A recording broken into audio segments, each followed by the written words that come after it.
Welcome to the podcast of Café des Artistes No.4 on Andy Warhol. Welcome to this evening's Café des Artistes, which will be on the topic of Andy Warhol and death. Just to introduce myself briefly, I'm Vicky, Horne, a doctoral candidate and teaching fellow in the History of Art department here in Edinburgh. And I'm going to be assisting Glyn on his upcoming Andy Warhol MOOC, which, if you don't know what that is, I'll tell you very shortly. I'll just tell you a little bit about the Artists' Rooms initiative. These are works that have been acquired by the National Galleries of Scotland and Tate through the generosity of Anthony Duffy. At present, they are comprising about 1,500 artworks by over 36 artists. There's been a huge national touring project that's been visited by around 26 million people. So, as you can see, the idea is to give access to contemporary art across the UK. Since 2011, Artists' Rooms Research Partnership has been led by the School of History of Art here in Edinburgh, in collaboration with the universities of Glasgow, Newcastle and Strathclyde. Café des Artistes is a relatively new initiative. This is actually the fourth event in the series, and it's been run in partnership with Talbot Rice Gallery up until this event. However, the next two will be held at the Fruit Market Gallery, and they will be on the 6th of May and the 3rd of June. Just to let you all know that tonight is being filmed, and afterwards the discussions will be podcast on the website, which you can get access to through Facebook. So tonight's discussion is going to be delivered by Dr. Glyn Davies, and there will be time for discussion around the tables. So if you have any further questions, please make note of them, and we can come back to them later on. Glyn is a Chancellor's Fellow and Reader in Screen Studies in the School of Design at Edinburgh College of Art. He is the co-editor of Warhol in 10 Takes, which was published in 2013 by Palgrave, and he's one of the co-authors of Film Studies, A Global Introduction, which is forthcoming from Rutledge in 2015. Glyn looks after the art and its history strand of the Artists' Rooms Research Partnership, and his main individual contribution to this strand has been the assembling of the Warhol MOOC, which begins running on Monday the 21st of April. So please join me in welcoming Glyn.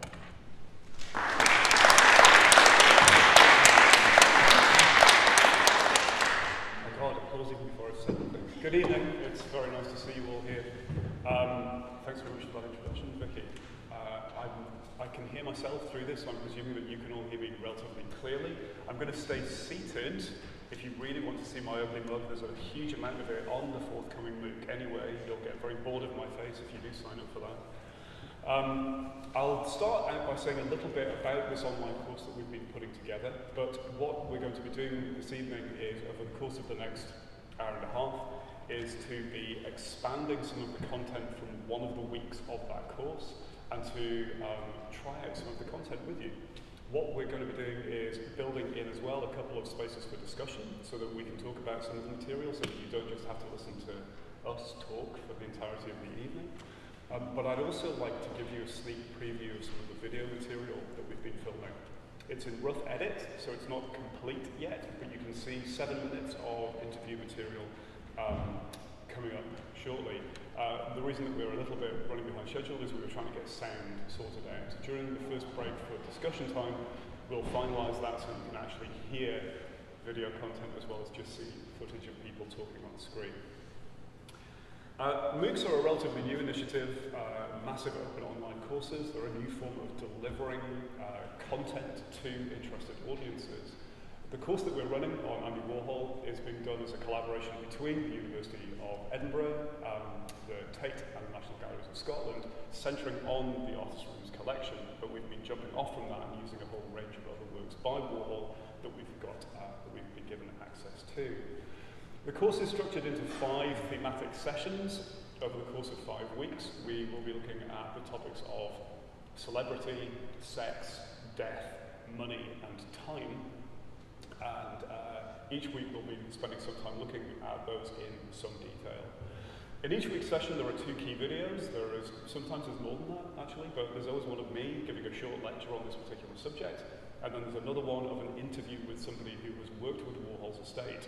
So they may be a gallery person, they may be a conservator, they might be somebody who's collected his work, but each of those individuals will have a fresh perspective, a different perspective on Warhol, why he's important, why he's a significant artist, why he's worth paying some sort of attention to. As Vicky's already said, she's going to be helping me out with this. There are actually 2 TAs who are helping me out with the course. Ian Warhol is the other. And we are looking forward very much to kicking that off in just a couple of weeks' time. Well, 3 weeks' time. There is still time to sign up for it. There are over 17,000 people signed up for it already. It's the biggest class that I've ever had to deal with, I have to say. And I'm glad I'm not marking individual essays, as that would take up quite a lot of my time. But the main thing that we'll be doing as a team of 3 is actually moderating discussion forums and therefore kind of interacting with everybody that's taken part by having discussions around those key themes that I've already identified. As Vicky's already said, what we're going to be doing this evening is to be expanding on one particular subject, and what we're going to be looking at this evening is the class on death. When we were given the date of April Fool's Day, we tried to work out what was the most appropriate and figured that something that was kind of, sinister, serious was probably entirely appropriate. The video content that I want to screen for you this evening as well, in rough cut form, is an interview between Anthony Doffey and Keith Hartley. It actually was me interviewing them, but you won't hear my voice. We've edited me out of it completely. But it's the 2 of them talking about working with Warhol, putting on an exhibition of his work at the National Galleries, and in Anthony's case, actually working very closely with Warhol throughout the 80s and the 90s. Throughout the 80s. You will find in front of you as well individual works from the Artist Room's collection. We'll get to these by the end of this evening. So there are individual images by Warhol that are almost entirely from the 80s. There's one from the 70s, but we'll be using those as the basis for some discussion later on. I'll put them up on the screen here so that you can see them blowed up, but also please feel free to refer to those in your own time. Okay, I'm very happy to talk about the MOOC ad infinitum. If anybody wants to ask any questions about that later, please do. Neil, straight in. Explain to people slowly what the acronym means, MOOC. I can. So the massive open online course. It's massive. The number of people that do these courses is enormous. It's more people than you can fit into a classroom. So to give you an example, some of our colleagues in philosophy ran a course on Introduction to Philosophy, which had 98,000 students on it. The open means that you don't pay anything for it. It doesn't cost you anything to do these courses. If any of you are thinking of doing this course but wondering, is there going to be some kind of outlay? It doesn't cost you at all. You can actually pay some money to get accreditation towards the end, or rather a kind of a certificate of having taken part. They're online, it's entirely delivered via the internet, and the course is self-explanatory. Is that okay? Yes, yeah. Okay, let's start by talking about Andy Warhol getting shot. This is a frame from the movie I Shot Andy Warhol, directed by Mary Harron. It's not actually a documentary photograph. On the 3rd of June 1968, Andy Warhol was shot by Valery Solanas at his studio, a studio which was known as the Factory. His studio actually moved around between various different locations, but it was always known as the Factory. Solanas' contact with Warhol before this shooting occurred had actually been relatively minor. She appeared in a film that he made in 1967 called I, a Man. You can actually track this movie down relatively easily online. And she had handed the artist a movie script that she had written, which he thought was dirty and didn't want to produce. In an interview that he gave in 1966 to a journalist called Gretchen Berg, he said the following. This is before he was shot. "A girl called up here and offered me a film script called Up Your Ass, and I thought the title was so wonderful, and I'm so friendly that I invited her to come up with it, but it was so dirty that I think she must have been a cop." Aside from shooting Warhol, Solanas is probably best known for writing the Scum Manifesto, which is the manifesto of the Society for Cutting Up Men. The Scum Manifesto, again, you can find online, but it's frequently reprinted in hard form. It's quite an extraordinary document which argues for the eradication of all men. It's an extreme feminist manifesto, essentially. I'm not going to say much more about this here, but it's an insight into the workings of her psychology. Turning up at Warhol's studio in June 1968, Solanas shot Warhol with a .32 caliber gun, and the bullets passed through his stomach, his spleen, his liver, and his lungs. He was taken to Columbus Hospital on 19th Street, where he was pronounced dead, and yet he actually survived. As he later wrote in his book Popism, which was first published in 1980, for days and days afterward, I wasn't sure I was back. I felt dead. I kept thinking, I'm really dead. This is what it's like to be dead. You think you're alive, but you're dead. I just think I'm lying here in a hospital. Around 7 p.m. on this date, 3 hours after she shot Warhol, Solanas turned herself into a rookie policeman in Times Square. As Warhol recounts this particular episode, and I quote, she handed him the gun, the newspaper said, and then told him, I am a flower child. The police are looking for me. They want me. He had too much control over my life. The policeman took her to the 15th Precinct house just 2 blocks away from the hospital where Warhol was still in surgery. She told the police and the precinct, quote, I have a lot of very involved reasons. Read my manifesto and it will tell you what I am. Later on in court, she told the judge, it's not often that I shoot somebody. I didn't do it for nothing. Warhol spent almost 2 months in the hospital. He was allowed to return home on the 28th of July. That's my email, sorry. He was allowed to return home on the 28th of July, about a week before his 40th birthday. Now, it's probably worth saying that this image here is one of Richard Avedon's photographs of Warhol, which he took in 1969, so this is the year after the shooting. This is a very well-known sequence of photographs, all of which feature a quite unpleasant amount of detail of the scarring that was left on Warhol's body. Interestingly, in the years following the shooting, the scars on Warhol's body appeared in a number of different ways. Alice Neal painted a portrait of Warhol in 1917 in which those stitches, those scars are also evident. He's also here wearing a bandage across his waist, which he was required to kind of keep himself together. There are a lot of photographs of him from this period, including self-portrait photographs of him wearing this gusset, this tight bandage around his belly to keep himself together. It's also been suggested that the stitches appear in various other ways across Warhol's output. For instance, we can see it here in the poster for Warhol's film Frankenstein, which is actually known in the UK and in other territories as Flesh for Frankenstein, which was directed by Paul Morrissey in 1972. The stitches here even seem to mirror in their direction the scars across his own body. But scars and stitches also appear in other places throughout Warhol's work. He took really quite mean pictures of Truman Capote following his facelifts. This is Truman Capote's facelift number 2 from 1979.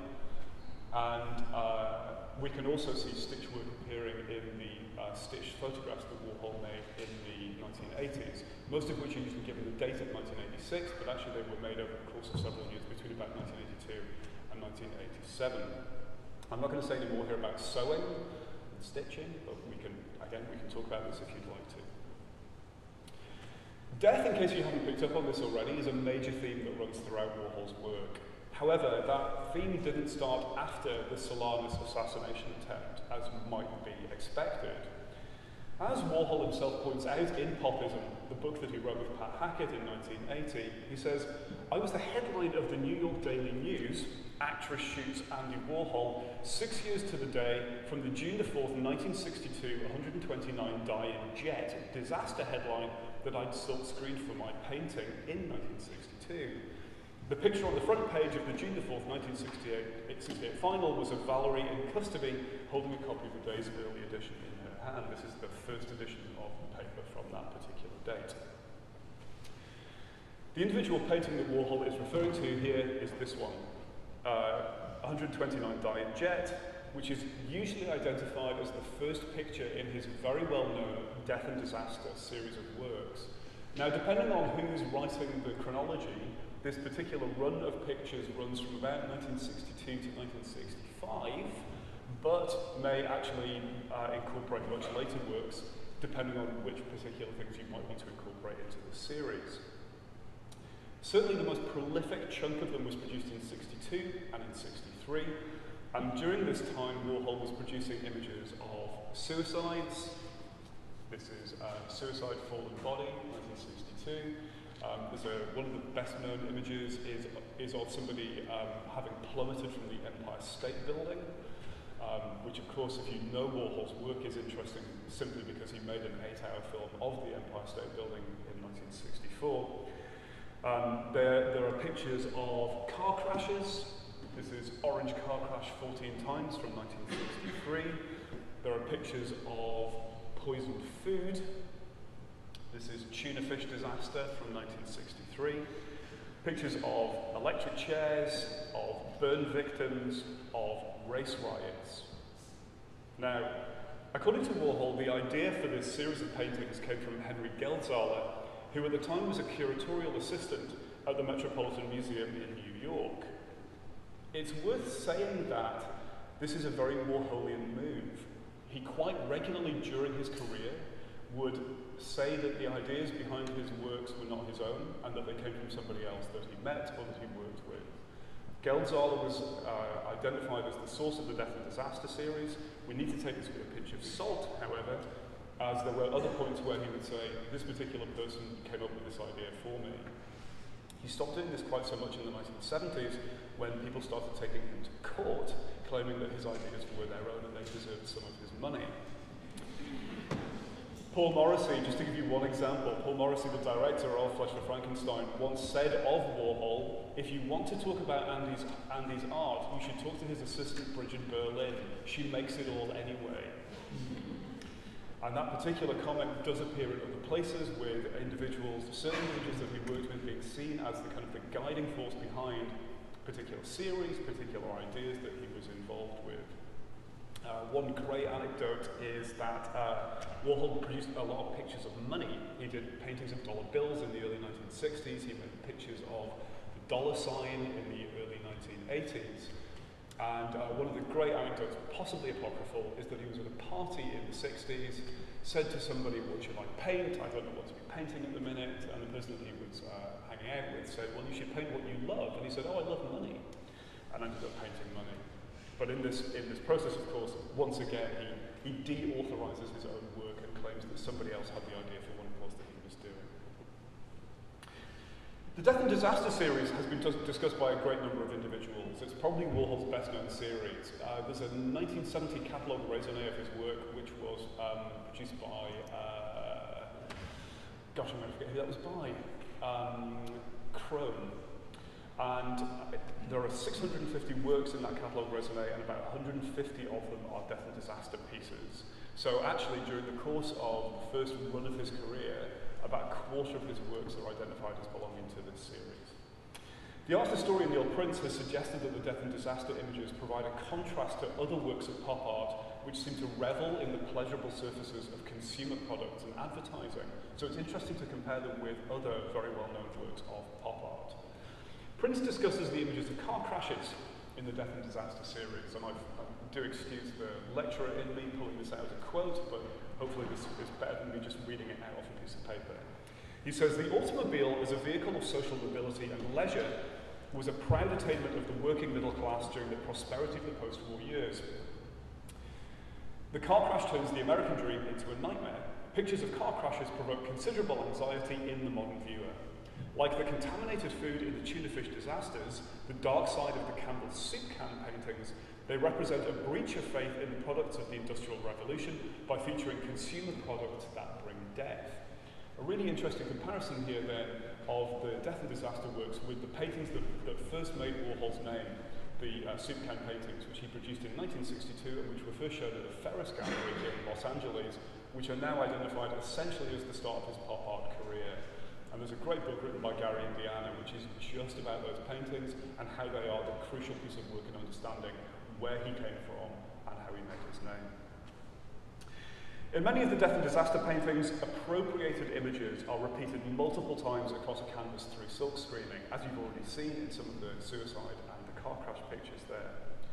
Thomas Crow, the art historian and theorist, has said that, and this is actually really fascinating, He says, rather than relying upon newspaper reproductions that might have come to hand randomly, Andy Warhol sought out glossy press agency prints normally seen only by professional journalists.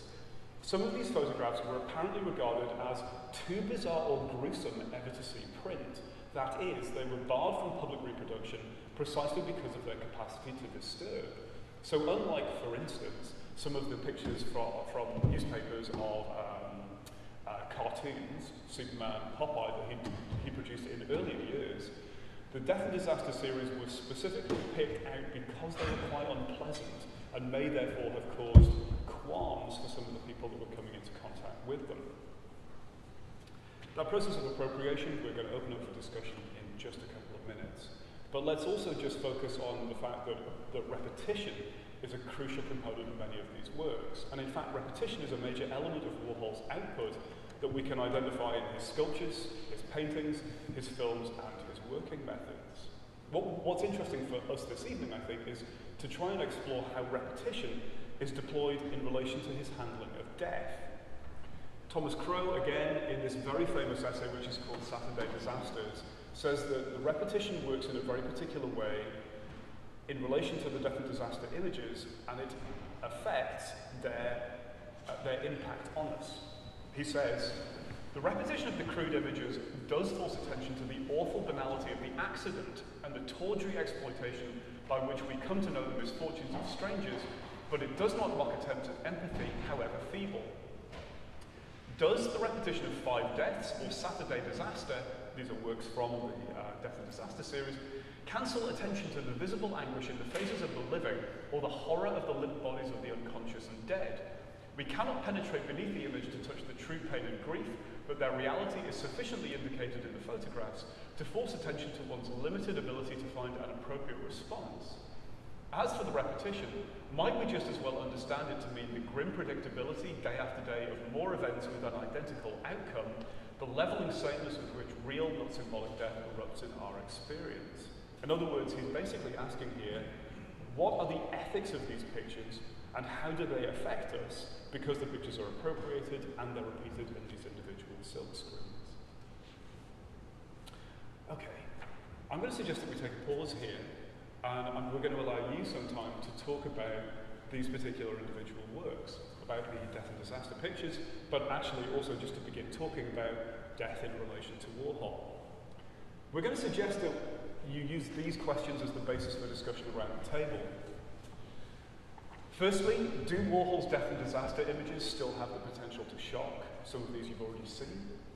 Secondly, in what ways does Warhol's appropriation and reframing of images contribute to the emotional impact of these works? And you may want to consider this in relation to his career as a whole.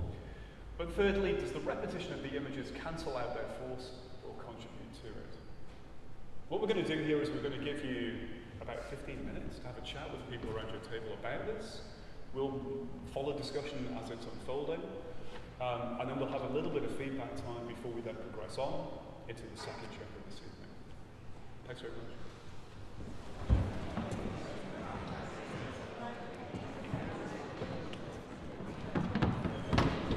It's nice to hear discussion going so well. I have been told that my slack Geordie accent is slurring, so I need to try and improve my diction for the rest of the evening. I do apologise for being from the northeast of England. Blame my parents. But I will try and not drop so many consonants, which I know is a very bad habit. We're going to just take comments or feedback from you in relation to these particular questions. If people had certain things that they wanted to raise, just to make this a little bit more interactive. Obviously, if you felt that your discussion put all of this to rest, awesome, well done. But Vicky's got a roving mic here as well, so that we can pick up some comments. So, any comments from people on whether these images are still emotive, whether they're still shocking, whether people still will have responses to them, maybe in the way that they might have done in the 1960s? I think our table had a further discussion. I don't want to steal the ideas, so I'm going to force you to voice the ideas we had at the table. Right, for the first question, I said that I'm not at all shocked anymore by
that's really great. Yeah, so two fantastic points there. But basically, one, it's very difficult now to look back at this point in the 1960s from our current vantage point and to recognise, well, I guess how undersaturated the media environment was at that point compared to what we're now used to. But also, what's really interesting about the people jumping from buildings that appear in Warhol's pictures is that when those pictures are now shown, that's very often the point of reference. People will say, oh, it's like the falling man images that we associate with the World Trade Center. So that's great. Other comments or feedback in relation to these particular questions? That was fabulous, though. Thank you. Yeah, in the back. Hi, everybody. Hi. So basically, we kind of reached similar conclusions. We saying that today's exposure to violence, death, sex, whatever, kind of it cancels the impact of very actually innocent and naive pictures for the modern viewer. But then we try to picture new images with, for instance, okay, I'm not going to give the examples. So that and with images that would have been shocked us.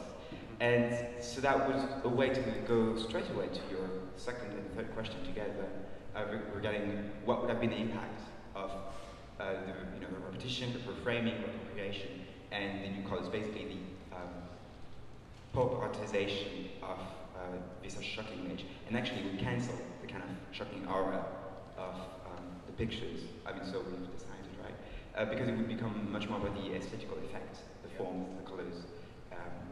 And from afar it would create a new, something different that we could see or not see. And it makes the story much less legible.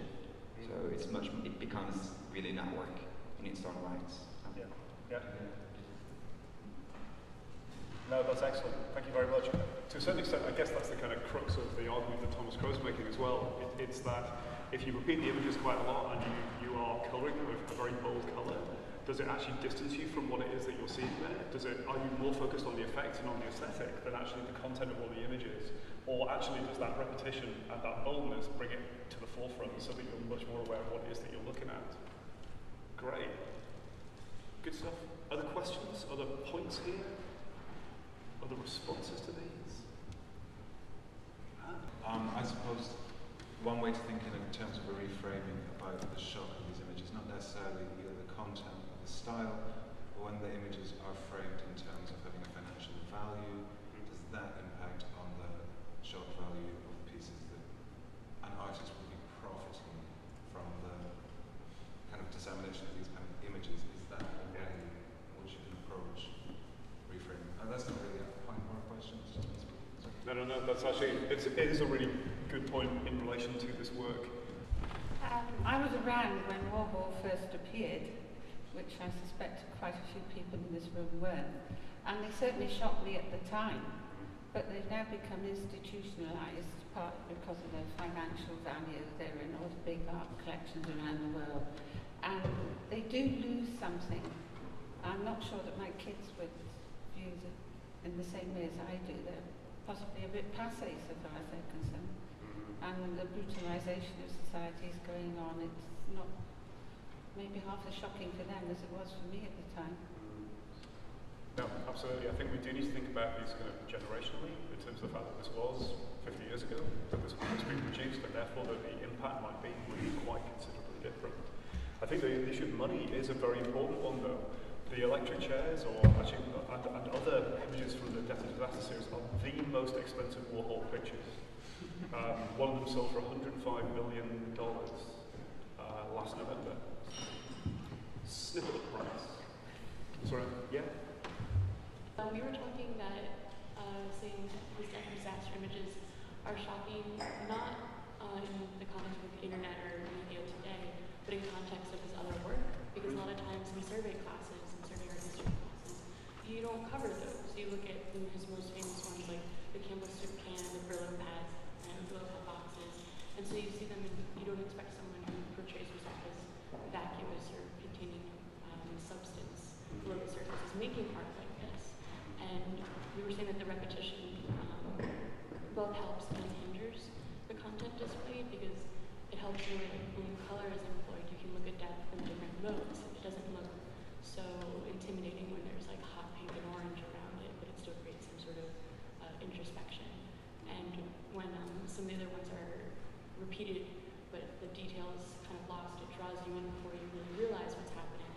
when you get too close, you're just like, oh, do I really want to be looking at this? So it's kind of shocking in that way, but not in the violence so much. Yeah.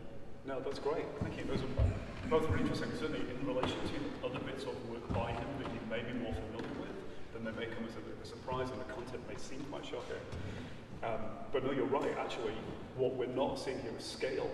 These pictures are very big. A lot of them are very big anyway. And it's the detail that you might see when you're up close to them in a gallery that might reveal something more than pretty patterns up on a screen this size. I'm going to suggest we move on. It is probably worth highlighting that I've been slightly disingenuous by just talking about the death and disaster images, because it's really important to note that death is also there as a topic in Warhol's celebrity portraits. That might not seem like an obvious thing to say, but it's worth highlighting. I'm just going to skip forward a couple of images here. There we go. One of Warhol's most sustained comments on the Death and Disaster series is actually found in an interview that he gave in 1966, which was published under the title My True Story. And here, in this interview, he identifies the link between the death and disaster images and his portraits of celebrities. And he quite frequently did this. He actually did it earlier, he did it in 1963. But I'm going to read this out, and I'm going to read it in my own voice, not in a Warhol voice. All right, but you can imagine that I'm him. He says, the death series I did was divided into two parts. The first on famous deaths, and the second on people nobody ever heard of. And I thought that people should think about them sometimes. The girl who jumped off the Empire State Building, or the ladies who ate the poisoned tuna fish, and people getting killed in car crashes. It's not that I feel sorry for them, it's just that people go by, and it doesn't really matter to them that someone unknown was killed. So I thought it would be nice for these unknown people to be remembered by those who ordinarily wouldn't think of them. I wouldn't have stopped Monroe from killing herself, for instance. I think everyone should do whatever they want to do, and if that made her happier, then that's what she should have done. In the heads that I did of Jacqueline Kennedy in the Death series, it was just to show her face and the passage of time from the time the bullet struck John Kennedy to the time that she buried him, or something. There are a lot of or some things in Warhol. Warhol actually began to produce images of Marilyn Monroe within weeks of her suicide in August 1962, including this one, Gold Marilyn, which is now often identified as a religious icon, or it's discussed as a religious icon. And the many works that feature her can be read as an act of mourning. He also, of course, produced images of Liz Taylor. This one here, Silver Liz, is from 1963. Liz Taylor experienced catastrophic illness in 1961, ill health which influenced the making of the film Cleopatra. That particular illness appeared in one of Warhol's early tabloid paintings from 1962. And some of Warhol's paintings of Jackie Kennedy include tabloid imagery of Jackie in mourning following the assassination of her husband. All of these images then raise quite important questions for us, especially in relation to the death and disaster images that we've already been having a look at. These questions would include, how does one handle the fact of celebrity death? Where does one put the curiously intimate knowledge that one possesses of an unknown figure, and how does one come to terms with the sense of loss, the absence of a richly imagined presence that was never really there? One of the pieces of work that has been discussed a great deal is this one. This is Marilyn Diptych from 1962, and this is in the holdings of the Tate.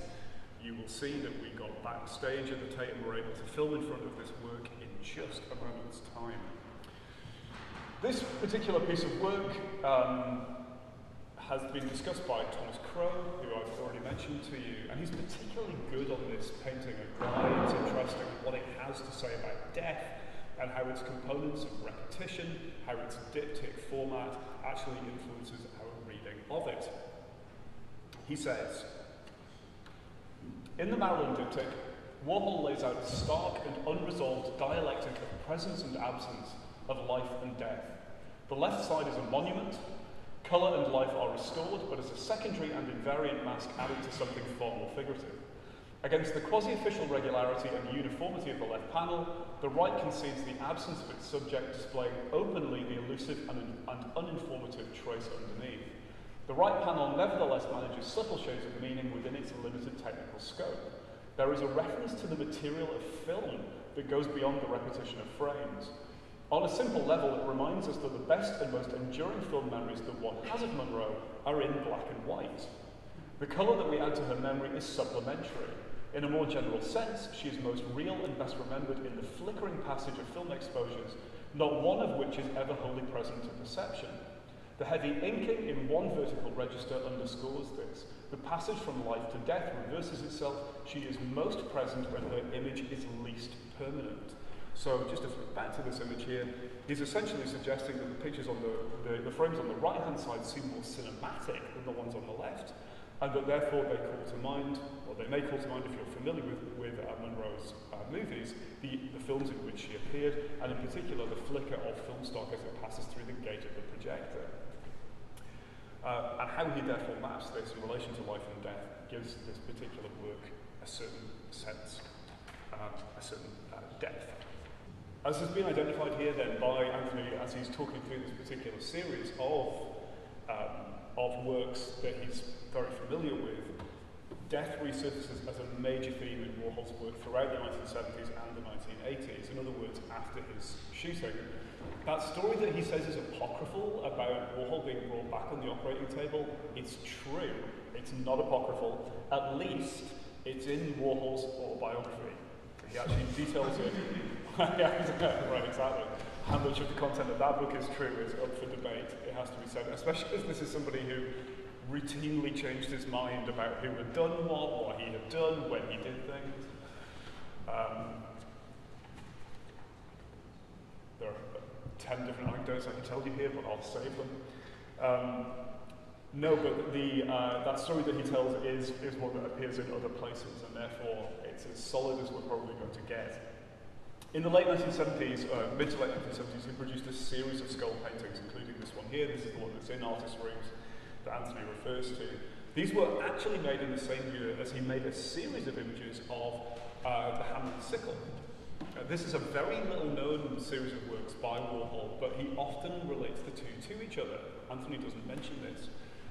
The hammer and sickle paintings are often, when Warhol himself was talking about the skull pictures, he would also talk about these. The skull that he featured in this particular image and in many other paintings of skulls that he produced was actually based on an actual skull that he bought in a Parisian flea market in the mid-1970s. He took this skull back with him from Paris to New York, and he asked some of his closest associates whether he should use this skull as the subject for work. One of his studio assistants, a guy called Ronnie Catrone, said to him that painting a skull would be like doing the portrait of everybody in the world. And it's actually quite interesting to recognise that throughout the 1970s and the 1980s, one of the major ways in which Warhol made money was by producing commissioned portraits of people with a lot of cash. He kept his studio going to a certain extent by getting very rich individuals who wanted to have their portrait done by this famous artist to sit for him or to have their photograph taken, and he would then work from those photographs. It's useful to compare those with this as a form of portraiture. Ronnie Catrone produced black and white photographs of the skull that Warhol brought back. He side-lit it for dramatic effect, to reduce dramatic shadows, and Warhol then himself selected from those photographs before producing individual silk screens. Perhaps the best known piece of writing about this series of works is by a guy called Trevor Fairbrother, and he points out a few really interesting things about these works, which are not mentioned in the interview footage that you've just seen.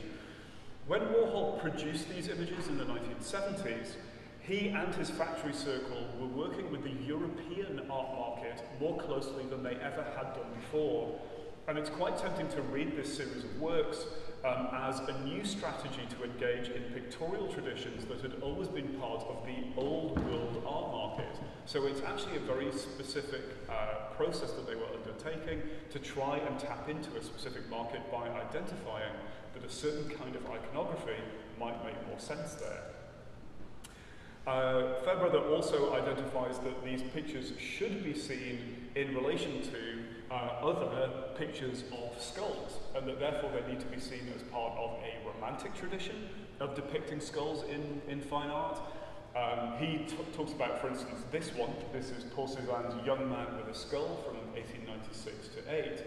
And Fairbrother says, we have come to appreciate the biographical content of these late works by Cézanne as they relate to the artist's morbidity, his lifelong sense of guilt, and his conversion to Catholicism in later life.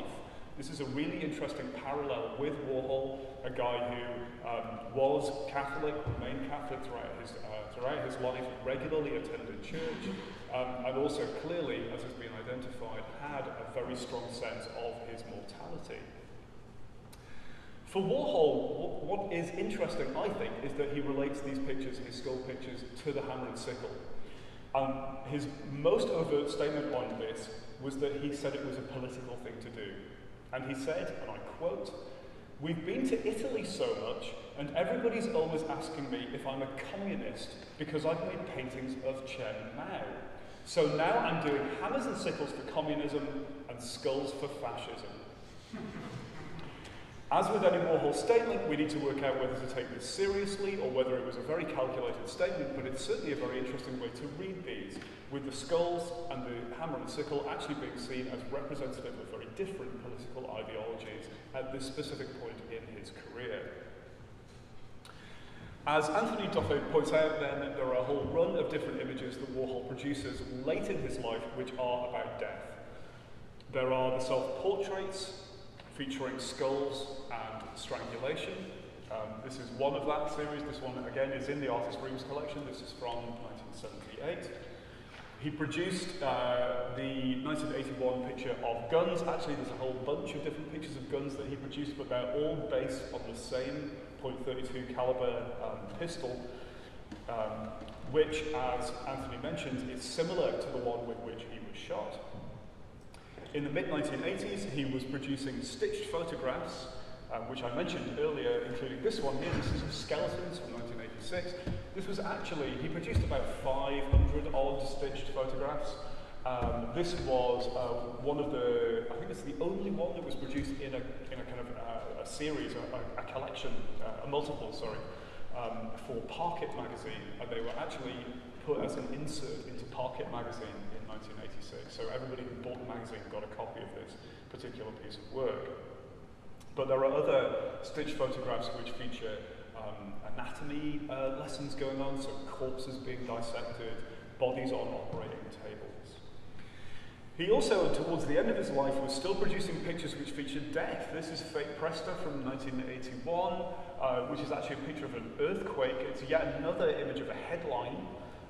So this has got an interesting connection back to that 129 dying jet that we saw earlier this evening. But again, there are a series of these individual earthquake pictures with dead bodies. And he produced later on, 1985, he produced a series of pictures of Vesuvius erupting, which some people now identify as the last death and disaster pictures that Warhol produced during his lifetime. Okay. A number of individuals then have identified that death is a key theme that runs throughout Warhol's life. One of these is Stephen Koch in his book Stargazer, The Life, World and Films of Andy Warhol, which was actually the very first book that was solely devoted to Warhol cinema. It was first published in 1973, but has been consistently in print since then. It's very floridly written. If you get hold of a copy of this book, it's very purple, but it's really an entertaining piece of writing. And he concludes his book with a chapter called Stillness, in which he identifies that death is surely the major theme in Warhol's work. And he says here, and I quote this at length because it gives you some idea of the tone of the text. He says, "I'm convinced that Warhol has a theme, indeed one of the grand themes, capital T, from which all his important work grows. The theme is death. Death." I'm surprised he doesn't put that in capital letters, actually. Death is there as subject as well as means. There are the silk screens of the electric chair, the photograph including the terrible sign that actually hangs above the steel chamber's riveted door, silence. There are 6 hours of death's counterfeit in the film Sleep. There are Warhol's remote and perverse obsessions with the body, with that vision of carnal presence that lives only through a complete involvement in paradox, surely including the opposite term of life itself. And don't forget the presence of death at the factory itself, its unaccountable score. Freddie Herco, who was a dancer, who actually danced out of a window in 1965, therefore committing suicide. Several others in the middle 1960s, Edie Sedgwick, 1971, and above all, our man himself, Nerley, in 1968, and nearly how many others along the way. I've edited this down from about 4 pages of prose, it should be said, but it gives you some idea of this kind of relentless grind through how this theme permeates the entirety of the artist's output. This particular concatenation of people that he highlights, the people that died in the factory or that seem to have died in relation to, I've got to turn that down, haven't I? That seem to have died in relation to Warhol's environment, is commented on by others. Victor Bockris, in his biography of Warhol, calls it the Warhol kiss of death. And he particularly identifies the number of people that died in a 5-year period. But that phrase often comes up when people talk about a certain period of Warhol's career. Okay, of course, Warhol is merely one of a significant number of artists who have engaged with the subject of death. We might think here, for instance, of Frans Hals' Young Man Holding a Skull from 1626 to 8. We might think of Goya. We might want to think here much more recently of Damien Hirst's For the Love of God from 2007. And arguably, part of Warhol's significance as an artist is the way in which he fits into this historical lineage, bringing a pop art perspective to bear on this particular theme. What we're going to do for the last 15 minutes is we're going to open up this second half of tonight again for discussion to enable you to talk about some of the celebrity pictures, the way in which death permeates Warhol's work, and we're going to suggest, and also you might want to talk about the video and the comments that Anthony Doffe had to make. Here are the questions that we're going to suggest that you use as the basis for your discussion. Firstly, do Warhol's guns have death, or are they merely another icon in this run of Coca-Cola bottles, dollar signs, and so on? Secondly, in what ways do Warhol's images of skulls contribute to or break with the art historical lineage of depicting the subject that we've just ended up by having a look at? And finally, what role does repetition play in these works? The skull works sometimes appear in isolation, but at other times they do appear in repetition. Again, we're going to give you 10-15 minutes to have a chat about this, then we'll take a little bit of feedback as we wrap up. Thanks very much.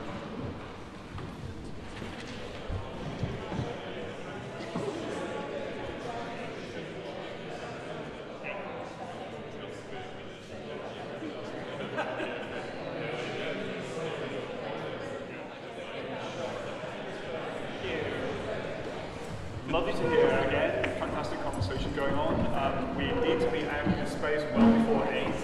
So I'm going to suggest that we have a few minutes of little bits of feedback in relation to this material before wrapping up for the evening.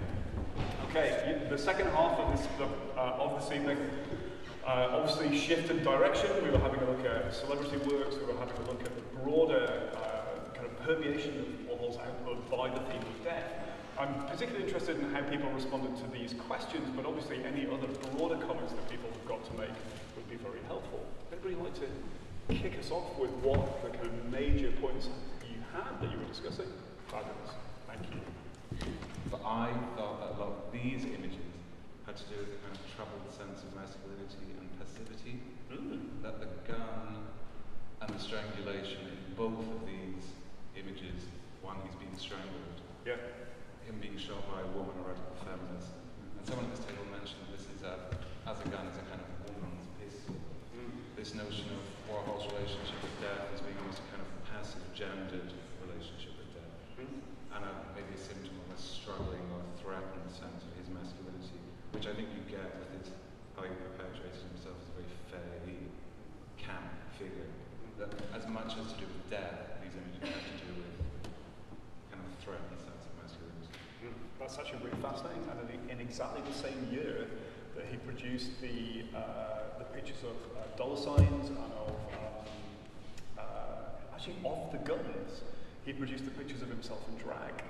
It was all 1981, so it'd be really interesting to kind of compare those as a run in relation to each other. But certainly, that's really fascinating. That the dynamics here might be about passivity and a certain sort of masculinity. That's great. Other comments or suggestions or bits of feedback in relation to these ideas? Yeah. Well, we talked a lot about guns, and we talked about them kind of in relationship to other guns. So we were thinking about the differences between the UK context and the American context. And we were kind of saying that we might find the image and the concept of a gun quite shocking, but then we were kind of contrasting that with the American context where guns are so much more readily available. So we wondered if that kind of wider context of this image kind of dulled it in a sense, but then we were also considering how the potential glamorization of the gun in this image might also be quite troubling. So maybe troubling rather than shocking were our kind of responses to his use of the gun motif, and thinking about it in that wider kind of cultural context in which there's quite an intense relationship with gun ownership. Yes, in a very different way to here. No, that's tremendous. Lovely. Thank you. I just want to talk a little bit about your reading of Warhol almost entirely through the idea of biography or life story. Sure. It feels that... Which, interestingly, we were talking about during the break as well. Oh, really? But go on. Because you could also decouple him from this narrative of a life story, which has to be quite fictionalised in a way, just because of the way he produces himself as a very vacuous, empty person. But I always felt that he was doing that in relation to the mechanism of the work, so putting it in the larger context of pop as being a critique of commodity culture and essential emptiness, that he performs emptiness as a character. But the works themselves, their content is often purposefully cliched, and he's trying to empty out symbolism and meaning from them to say that this system of reproduction is empty in and of itself.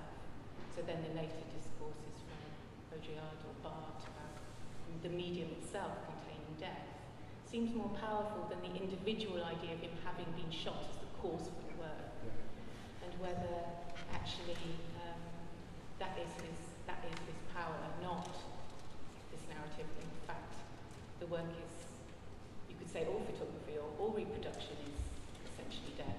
So why do we need him to have been shot to understand him? No, that's fantastic. That's pretty much exactly the same point that Vicky was making during the break, which was, I would hasten to add that as much as the life story itself is very interesting, I would always hesitate to use the biography to explain the work. It can be done, and it is done by quite a lot of people, as we've seen. The Anthony Doffé video reveals that. But I'm very much in agreement with you. The construction of that particular persona matches and fits with the style of the artwork that is produced throughout his career. And to identify that key moment as being the thing that might have affected the actual content of the work does ignore a great deal of what it was that he was doing. What is really fascinating is that almost all of the biographies of Warhol do so, though. They attempt to understand him through the biographical detail and through particular moments of his life story. I guess that happens a great deal. But the problem that both Vicky and I were discussing with each other is what that does to art, and what it means that you actually can't take pleasure from this art if you don't know that, or rather, what will you get from the art if you don't know those details? Can you get other things from these individual pieces without knowing that story? And of course, yes, you can.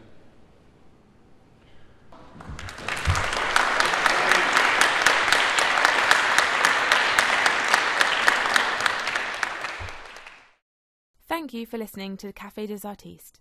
For information on upcoming events, please visit the Artist Room's Research Partnership website or like our Facebook page.